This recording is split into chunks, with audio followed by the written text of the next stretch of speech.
thank you so much, our powerful and loving Almighty Father in heaven, in the name of Lord Jesus Christ, sa patuloy na buhay at bagong umaga, bagong pagkakataon na iyo pong ipinagkaloob sa sangkatauhan. Right now, mga kadugo, I'm here again sa aking set, which is the Bugoy's Farm, and it's so good in the eyes because of course I ran up of English. That's why I have to talk in Filipino. Tagalog, ay whatever, I don't know. Napakaganda naman mga kadugo itong ampalayang ito. Dahil matagal nang hindi umulan, nagbago po yung kanilang mga malalagong. Oh, that's my brother, the owner of the farm, mga kadugo. His name is Hernie, but his nickname is Bugoy. That's why I called his farm Bugoy's Farm. Ayan. So good in the eyes because the color of the leaves is now green, no longer yellow, mga kadugo. Ang ganda-ganda, mga kadugo, nitong kaampalayaan ng aking panganay na pamangkin. Marami nang naglalambitin na bunga. Yun, no, look. Thank you, Lord God. Yan, oh, see? Ay, where are you going? The cow is afraid of me, my dearest. Oh, look at the cow, it's so mataba. Ayan, mga kadugo, ang galing naman, mga kadugo, talaga. Oh, ating pasyalan itong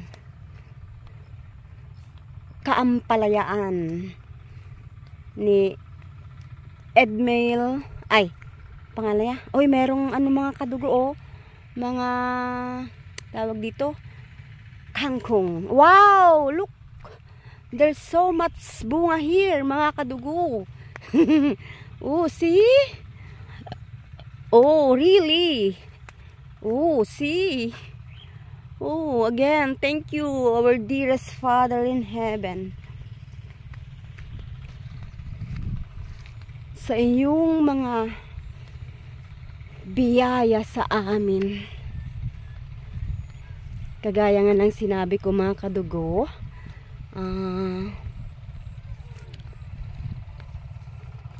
ilang araw nang hindi umuulan. That's why our plants is gumanda. Hindi na po, sa Ilocano is nasasaning. Dito naman tayo sa Kalakatan, Kaampalayaan at sa Kalakatan. Around, mga kadugo, nilinis ko yan noong, I think it was Wednesday, when I remove the leaves. That's why it's already clean, and I plan to remove some of the lakatan, mga kadugo, so that kasi it's hard to maintain. Now let's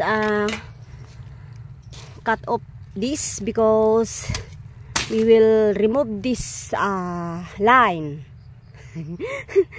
I think I have eaten something, that's why I already speak English spokening. Carabao is spokening. Allah, diba I removed it last Thursday, and now they are already again big. Yan, oh, mga kadugo. Naalis kasi ano, yan, line na yan, tsaka yung line na to, and another line, and another line. Probably we will retain I call this 6 lines na lang mga kadugo. 6 na tudling. Ayan mga kadugo, alisan natin ito. Ayan. Okay.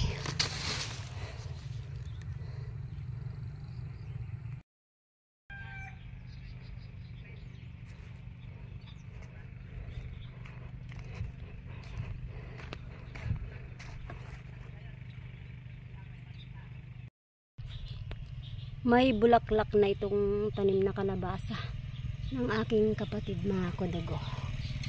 Yan. So ilang araw lang ito ang lilipas. Mamimitas na naman siya dito ng mga bulaklak.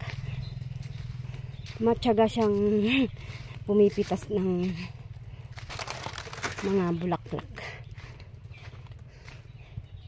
Pang-allowance niya. Yung si Bugoy, yung may-ari mga kadugo. 2 tudling mga kadugo yun. Oh. Itong kalabasa ang ano niya. Ano ba yun? Yung tawag sa Ilocano is kamulaan niya. Yung kahit tupo-tupo lang yung tanim niya pag kalabasa maganda kagaya nito mga kadugo. 2 tudling. Meron pwedeng i-harvest na saging mga kadugo. So, kailangan namin mag-harvest. Kailan kaya? Hindi, may pa-order kami sa 20. Kaya lang hindi na aabot. 11 pa lang ngayon, pwede nang harvestin. Kaya, siguro tomorrow, bukas, mag-harvest uli kami. Mga kadugo. Ano, ang ganda ng tanim niyang kalabasa.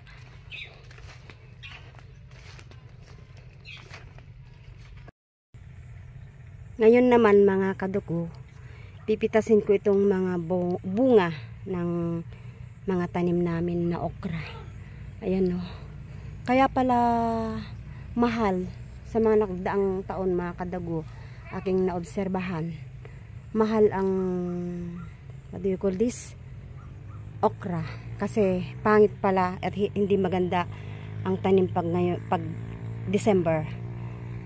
Pero ang nakakalungkot, mura din ngayon. Ang 1 kilo is 10. Kaya ayan. Pero dahil ito ang kaloob ng Diyos mga kadugo, aanihin ko and thank you sa biyayang ipinagkaloob niya. Samahan niyo ako mga kadugo, magpitas na tayo. Ito yung napitas ko na bunga ng mga okra mga kadugo. Around 10 kilos yan. So, pagkatapos naman nating mamitas ay mag-aalis muna tayo ng mga dahon ng mga saging. Ito na yung Bugoy's Farm mga kadugo. Sa tabi ng farmhouse. Tala. At ano na, malinis na. Wala na yung nakatanim na kalabasa. So, mag-aalis naman tayo ngayon mga kadugo ng mga dahon ng mga saging na lakatan. Kasi mas maganda kung naaalisan. Parang na-pruning mga kadugo.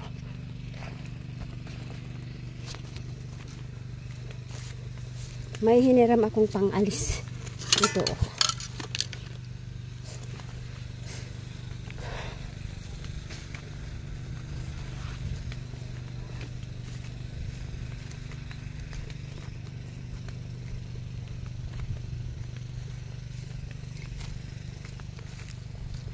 Isimulan natin dito mga kadugo. Hindi ko na ano. Basta cut na lang ako ng cut. Hindi ko alam kung ano na. Anong oras na mga kadugo. Pero hindi pa naman dumaan yung airplane. Kaya wala pa sigurong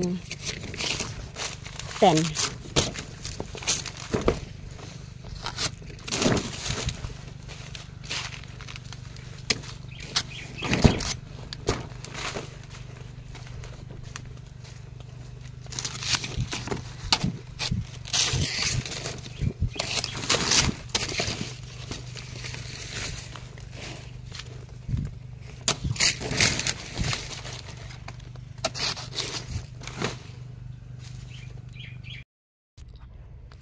pag nakakakita ako mga kadugo ng ganitong puno dito sa Lakatan, yung nabubulok yung puno niya tapos hindi pa pwedeng anihin, nade-discourage ako mga kadugo. Ayan o, madami na kaming inalis, mga nasa hindi na lang 30 puno na. Pero pag nakakakita naman ako ng ganito mga kadugo, ito oh, nasan na yung tatlo mga kadugo. Natuwa ako doon yung tatlo sabay-sabay silang namunga. Where is that? Saan na yun mga kadugo? Hindi ko na makita yung tatlo talaga. Ito dalawa oh. Meron kanina tatlo, dalawa na silang namunga sabay. Maraming dala-dalawa yan mga kadugo, dalawa sa isang mother. Naani na yung mother, tapos may follower na siyang namunga. Ayan o, dalawa-dalawa. Marami din naman yung dala-dalawa mga kadugo. Yan sila o, yun. Tapos yun, may tatlo kanina hindi ko na matandaan kung nasa. So ayun, madaming bunga mga kadugo. Hopefully makakapag-ipon ako ng pambayad ko sa nilon ko sa bangko para i-finance ito. Napagod ako mga kadugo, hindi ko na upo muna ako dito. Ipinagpatuloy yung pag-aalis ng ito, dahon dahil ayan dalawa. Dahil napagod na talaga ako. Last Thursday nag-harvest kami ng mga kadugo. 26 dapat pero hindi namin naiwan namin yung 4. So 22. Yung good is 130. Tapos 45. Tapos yung maliliit iniwan namin ay mga 500. So around 5,000 yung worth nung harvest namin. Napagod talaga ako last Thursday. So hanggang dito na lamang mga kadugo ang aking vlog sa umagang ito. Maraming salamat po sa mga nag-subscribe. 419 subscribers. Thank you so much. God bless you. Diyos ang magbabalik po sa inyo for subscribing. At sa mga patuloy na nanonood, kung hindi pa po kayo nakapag-subscribe, pa-subscribe po at pa-like and pa-share kung inyo pong nagustuhan. Hanggang dito na lamang mga kadugo. Have a blessed Monday morning in the name of our Lord Jesus Christ. Lagi nating tatandaan, mahal po tayo ng Diyos. Hindi niya po tayo pababayaan. Kahit po kailan. Maniwala, magtiwala, umasa, at sumunod lang tayo sa kanyang mga salita na matatagpuan sa Biblia. Sa mga naniniwala sa nag-iisang Diyos at sa Panginoong Jesus. I love you with the Lord. I will love you with the love of the Lord. Bye-bye.